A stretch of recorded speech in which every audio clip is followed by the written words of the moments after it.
Hey everybody, what's up? This is Crypto Cody and I'm so excited to do another video for you guys. Guys, if you could do me a huge favor, please like, subscribe, comment, hit the bell notification. That would mean the world to me. In today's video, I'm super pumped to share with you an interview that I recently did with Steven Zambron. He's the founder and CEO of VibraVid, as well as the BeatzCoin token. Let's dive into his thoughts on cryptocurrency and blockchain technology.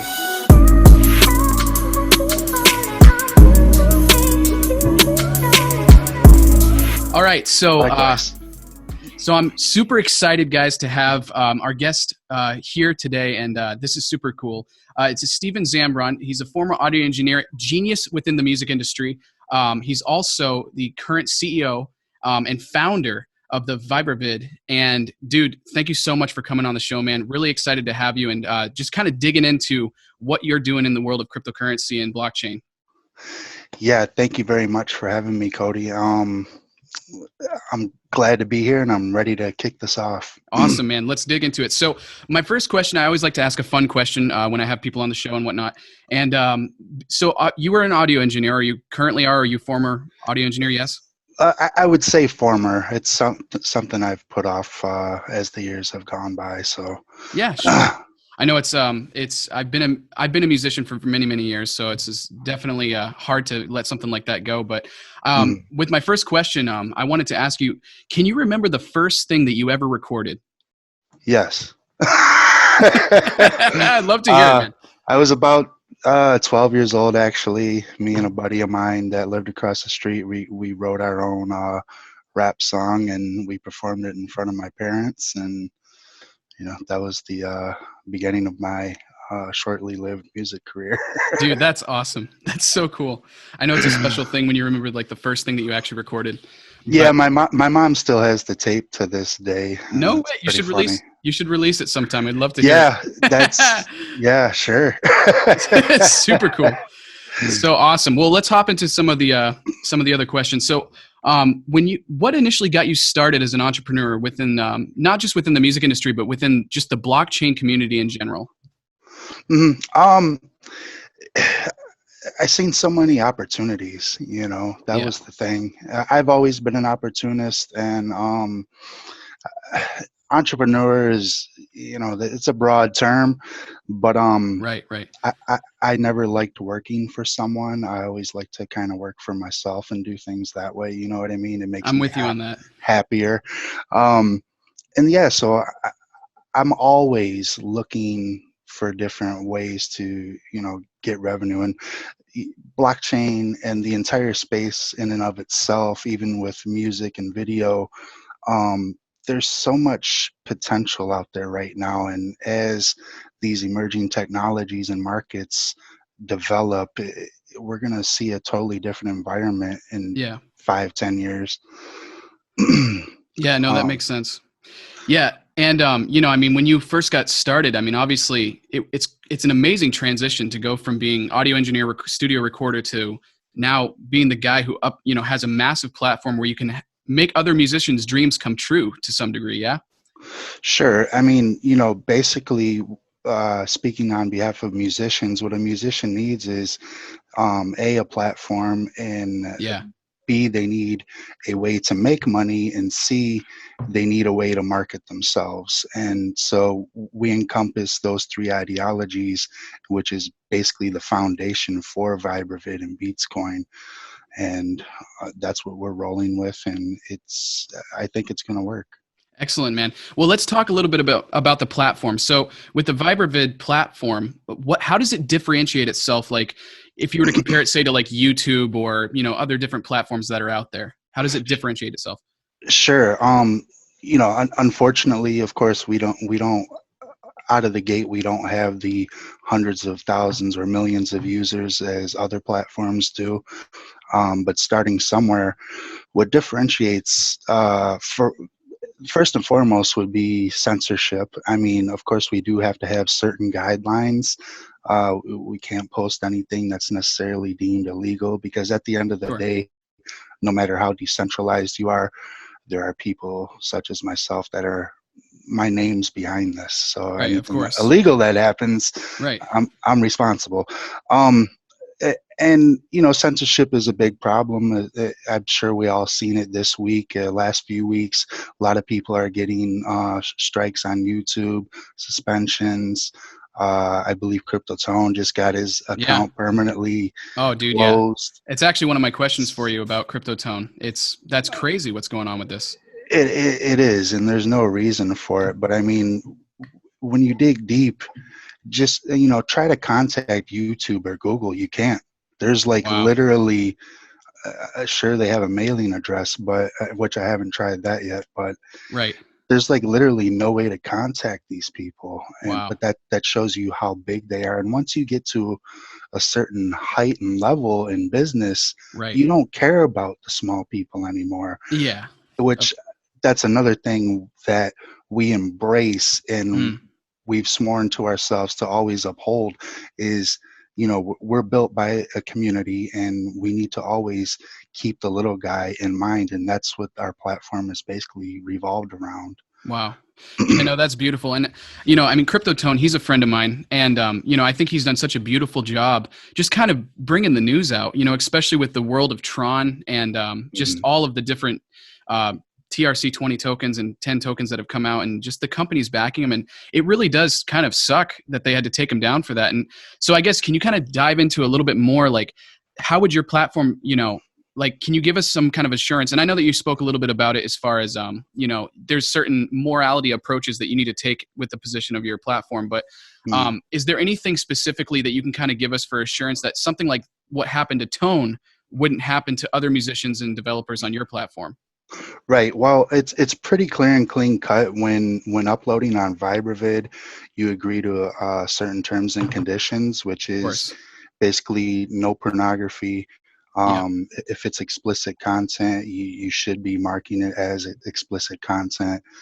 And that's pretty much it. I mean, it doesn't matter what your personal beliefs are. It doesn't Sure. matter what your ideologies are. Even if you have a tinfoil hat on, come to VibraVid, share your story. Brilliant. That it really is. I mean, I'm a big supporter of an advocate of the First Amendment and the freedom of speech. I mean, Brilliant.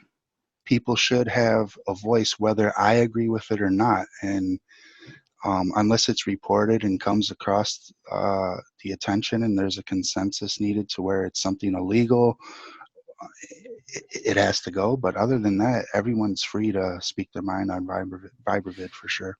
Yeah, and Steven, I mean, I've read up a little bit on you, and I think that's like, I really appreciate you for that. I mean, I think you're the perfect person to be leading the whole crew in this whole thing.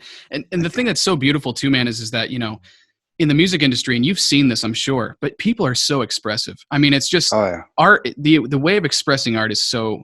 I mean, that this is what turned me so on to your platform and just what you're doing. Because being a musician, that's just what we want to do, is just get out what it is that we see, Mhm. And so I really appreciate, I can't say I appreciate you enough for that. So let's talk a little bit about BeatzCoin. So today, man, it has been up like crazy. I think it almost went up 70% today. So what's the excitement all about? I can't really pinpoint price movements or anything like that, but I Sure. mean,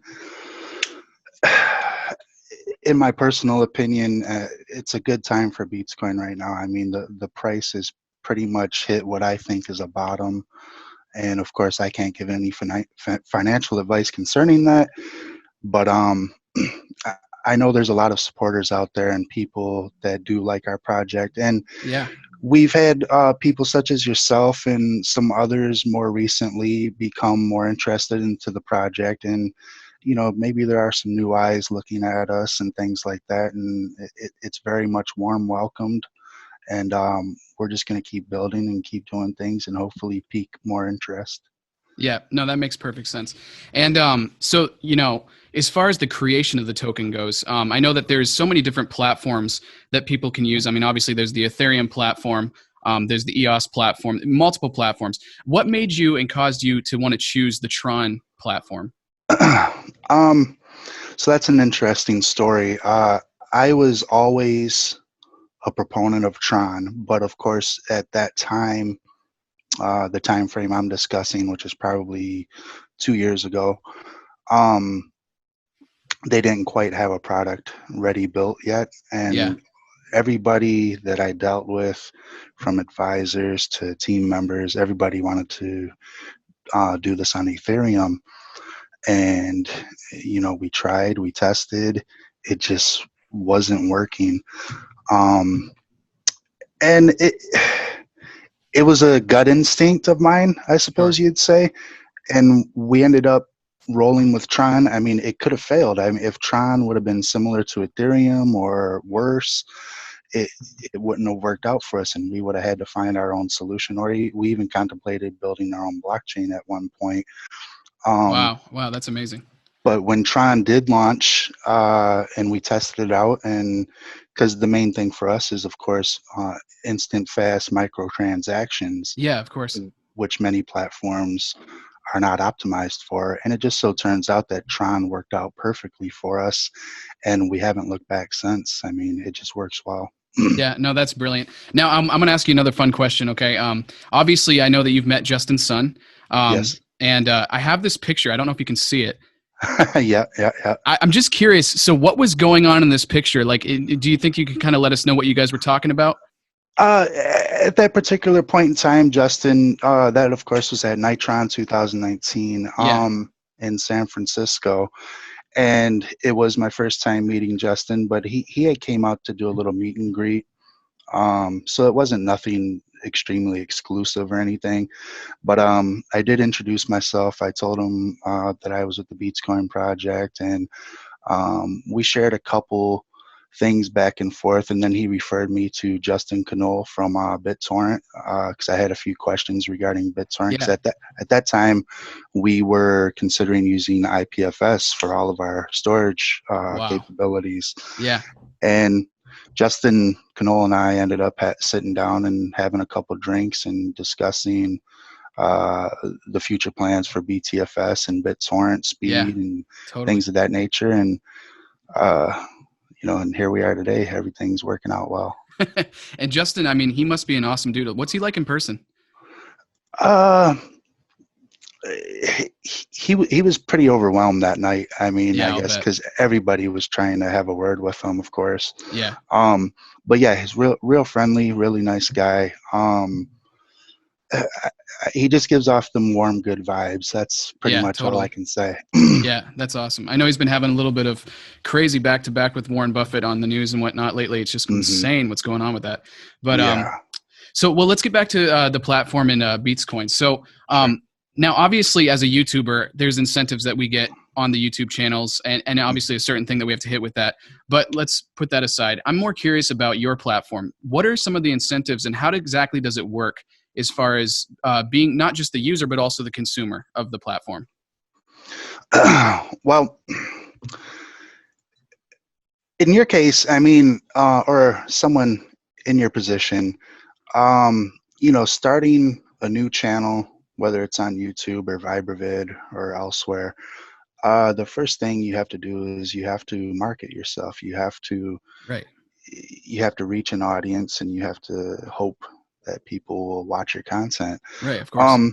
And the first thing we did there was solve that issue by offering the bounty incentives, where I can pay you a micropayment just to check out and watch my complete episode, or listen to my song, whatever it may be, Right. and Right. you get a little bit of incentive for that.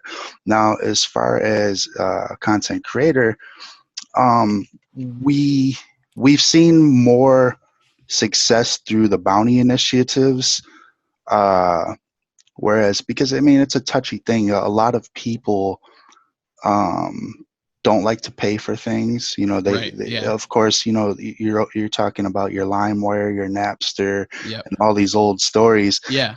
People love to download free music and get the viruses and everything that comes with it. But that's our next phase that we're going to attack, is how do you actually make money by using the platform.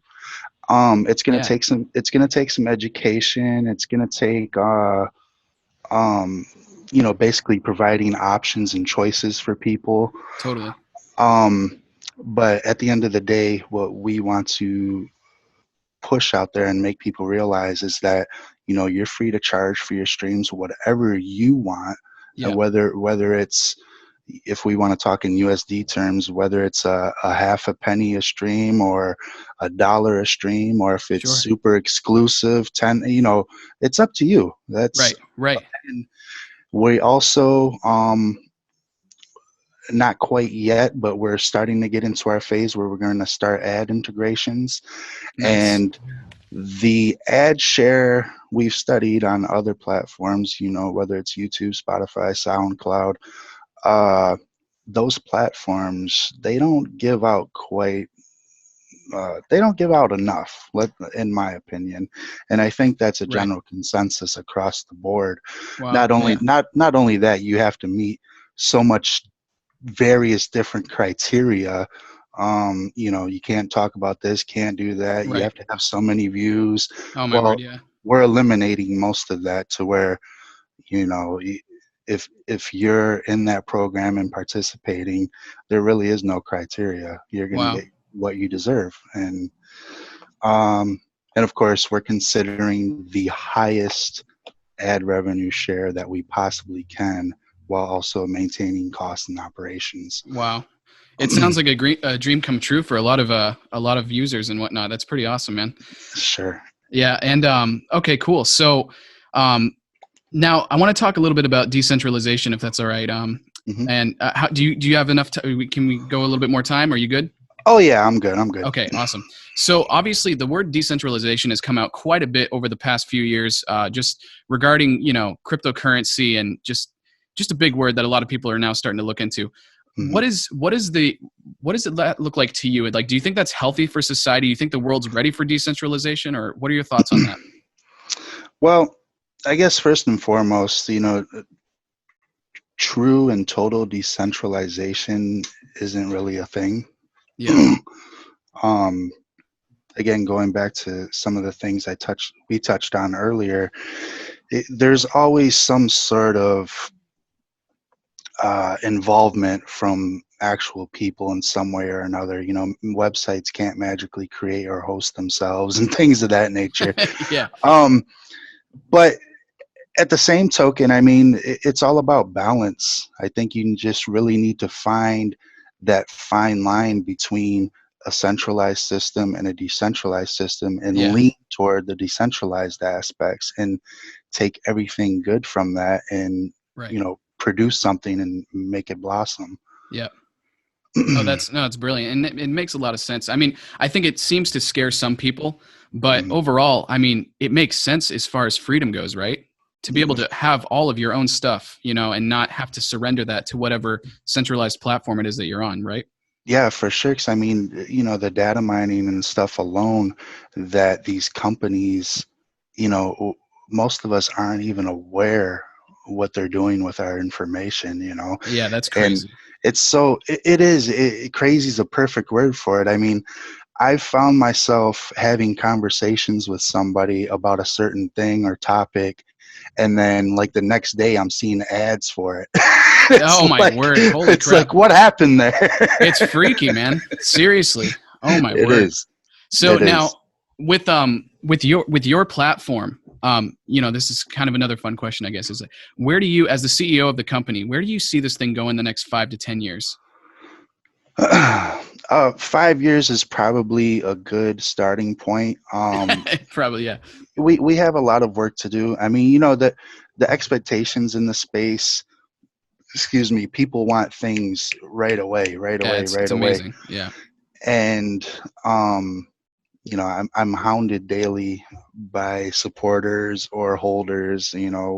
They want questions answered right away, or when's this, when's that. But I mean, it is a process, and it really doesn't matter how much money or manpower you have. Sometimes in this space, you really, I mean, Tron's a good example. They picked up DLive, and I think in January, and they announced that BTT integrations wouldn't take place till I think in April sometime. So I mean, that shows you there. Yeah. Wow. a company with millions and millions of dollars and the technical manpower. I mean, it takes 4 Right. months just to integrate a token. So yeah, 5 years is a good starting point to where I think we will be somewhere that we need to be, very marketable. And when we look at 10 years, I mean, I certainly want VibraVid to be a household name, used through Yeah. Android apps, Apple apps, Samsung devices. I mean, that is the end goal. 10 years might even be an offshoot, but 5 years is definitely that's where I'll be comfortable, and that's where I see the project. Well, personally, I don't doubt in my mind that you'll achieve that goal and beyond. I mean, it's just a beautiful platform, man.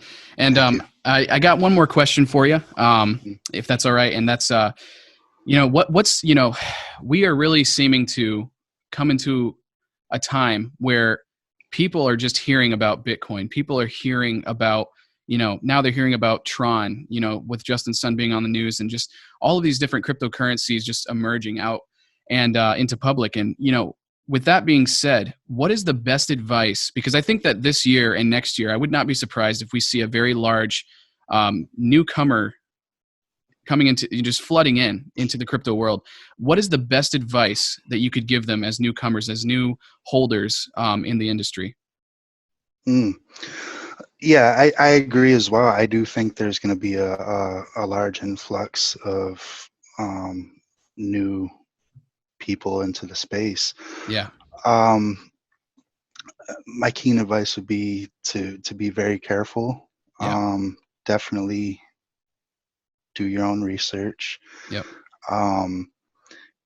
And I mean, in my personal opinion, invest in projects that have something going for them, are working, are doing something, because a lot of the 2017, 2018 space was full of dreams and ideas, which is great. But if you don't actually have a product or a working scenario and environment, I would stay clear from things like that. You know what I Wow. mean? Yeah. That, There's a lot of scams out there too. That's something to holy note. crap. Seriously. The Yeah. new the new people that come in are gonna face scams like we've never seen before, and many unfortunately will. Just be suckered into it. Yeah. Right. That's really unfortunate. I mean, do you have any thoughts on how to evade that? Not. I don't have any real good advice. I mean, it's something I've acquired over time through experience. I mean, I still get the emails and messages every day, of different varieties of scams. Yeah. It's crazy. But again, I guess the best advice again would be to, it all goes back to doing your own research, Do your own research and hodl BeatzCoin, right? Definitely. Dude, no, I'm really excited about it, man. I can't wait to see what's going to continue to arise in this amazing industry. It's quite an honor to be in this time, isn't it?